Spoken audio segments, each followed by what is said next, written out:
Buenas noches, profesor y compañeros oyentes. El día de hoy le voy a realizar una entrevista a mi compañero Óscar Adrián Moncayo Saldaña, donde le realizaré tres preguntas acerca del tema de la confesión. Como primera pregunta tenemos, ¿cómo sería tu actitud si no hubiera confesión? ¿Si hubiera una sola confesión o si hubiera confesión frecuente? Bueno, en primer lugar, siento que una confesión sería que mi actitud sería un poco hostil, ¿no? Que debido a la carga que generaría el no poder hacer una confesión frecuente, sería muy malo, ¿no? Porque es muy importante que mi alma tenga paz.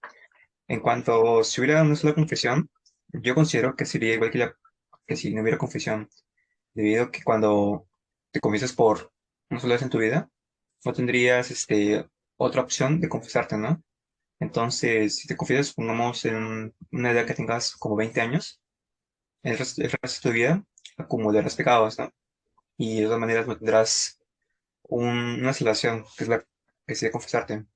Y si hubiera una confesión frecuente, serías más propenso a cometer los pecados, pero siempre y cuando puedas tener una cura, ¿no? Que es la confesión. Entonces, creo que confesarse frecuentemente es una opción muy viable en el camino de Dios. La segunda pregunta sería, ¿cómo hacer una buena confesión y qué pasos hay que seguir?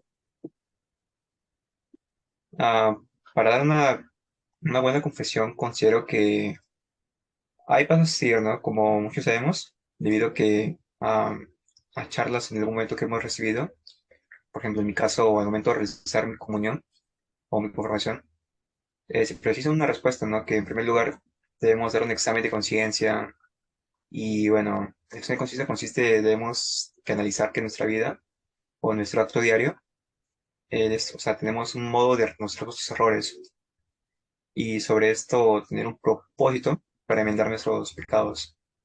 Y por último, puedo decir que después de haber realizado una confesión, debemos cumplir con una penitencia, ¿no? Que representa como una reparación por falta de nuestros pecados cometidos. Como tercera pregunta tenemos, ¿confesión puede significar conversión? ¿Y podrías dar un testimonio? Sí, claro. Considero que la confesión sí puede significar conversión, debido a que en el momento de confesarnos estamos, bueno, tomando conciencia, ¿no? Que de nuestros pecados pasados, ¿no? Y siento que de alguna forma creo que buscamos ser mejores personas. Bueno, en mi caso, ¿no? Marcar como que un antes y un después, o sea, para decir una mejora en nuestra vida y sin pecado. Y hay muchas maneras de que al momento de confesarnos, podemos, y cuando, en mi caso, me encuentro más, ¿cómo diría? Más libre, ¿no? Más sin cargas, ¿no? Y además, siento que es un paso para seguir con mi vida cristiana, ¿no?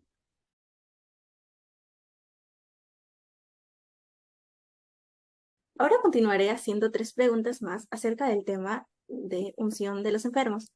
Como primera pregunta tenemos, ¿qué es lo que te motivaría a llamar a un sacerdote para administrar la unción de los enfermos a algún familiar? Perfecto. Bueno, en primer lugar, creo que la adopción de los enfermos trataría de realizar, bueno, dos gestos o signos que tienen como un profundo sentido, ¿no? Que es la imposición de las manos y la unción del aceite, ¿no? Que aunque diría que muchas personas tienen un concepto erróneo, ¿no? Ya que piensa que la unción de los enfermos trata de la asistencia a un enfermo que ya se encuentra como ya muy mal, ¿no? Un trance de morir. Pero diría que, bueno, explicado también en clase, no consiste en eso, ¿no? Ya que es un sacramento que se enfoca en la sanación que va de la mano con la confesión. También diría que lo más importante de ese sacramento, y lo cual me puede motivar a pedir ayuda porque puede ser sacerdote, ¿no? Es que se transmita mediante él, ¿no? Mediante el sacerdote.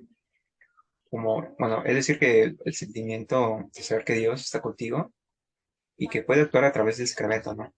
Dando fuerza para comprender que se está viendo en ese momento, de por qué se está viendo en ese momento. La segunda pregunta es, ¿por qué es importante la unción de los enfermos? Bueno, personalmente considero que el sacramento de los enfermos es importante ya que permite que en medio de la enfermedad toda persona, ¿no?, que sea cristiana pueda recibir por ser la Eucaristía y puedan estar en contacto con Dios, ¿no? Pero cabe resaltar que en ese sacramento las personas pueden ir fortaleciendo y reforzando su cristianismo, ¿no? Ante el último encuentro de Dios. Bueno, como tercera y última pregunta tenemos, ¿qué efectos buscarías para tu enfermo con unción de los enfermos?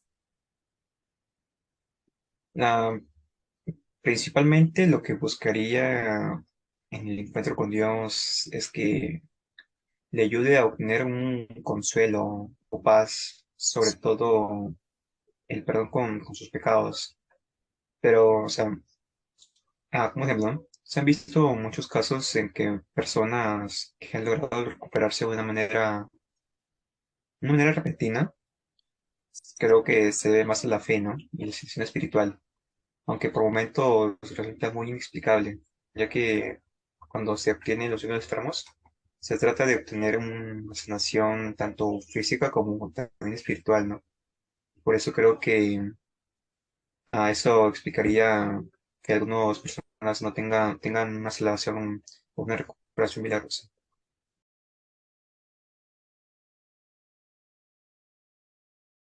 Para concluir con las preguntas, ahora continuaré la entrevista con mi compañera María Alejandra Sandoval Rumiche. Bueno, las siguientes preguntas corresponden al tema de orden sacerdotal. Como primera pregunta tenemos, ¿has tratado con un sacerdote? ¿Quién es un sacerdote? Bueno, en primera instancia, un sacerdote es un ministro de Dios y se encarga de actuar en representación de este mismo, ¿no? Y bueno, respondiendo a la siguiente pregunta que me has planteado, si he tratado a un sacerdote y bueno, sí, lo hice en el momento en que realicé mi comunión y en las misas familiares, puesto que dentro de mi familia tienen una buena relación con un sacerdote de nuestra iglesia más cercana. Como segunda pregunta tenemos, ¿qué sería el mundo sin sacerdotes? Yo considero que un mundo sin sacerdotes no podría ser un mundo en realidad, ya que al no haber sacerdotes no tendrían una comunicación adecuada con Dios y no tendríamos esa posibilidad de poder recibir este sacramento. Como última pregunta tenemos, ¿es necesario rezar por los sacerdotes? Eh, claro, sí es necesario rezar por los sacerdotes, ¿no? Ya que como todos sabemos, Jesucristo muchas veces lo ha dicho dentro de distintos evangelios, que siempre que podamos debemos pedir por ellos para que nunca hagan falta en la iglesia y sigan enseñándonos el camino de Dios. Bueno, con esta pregunta vamos a concluir la entrevista. Muchas gracias.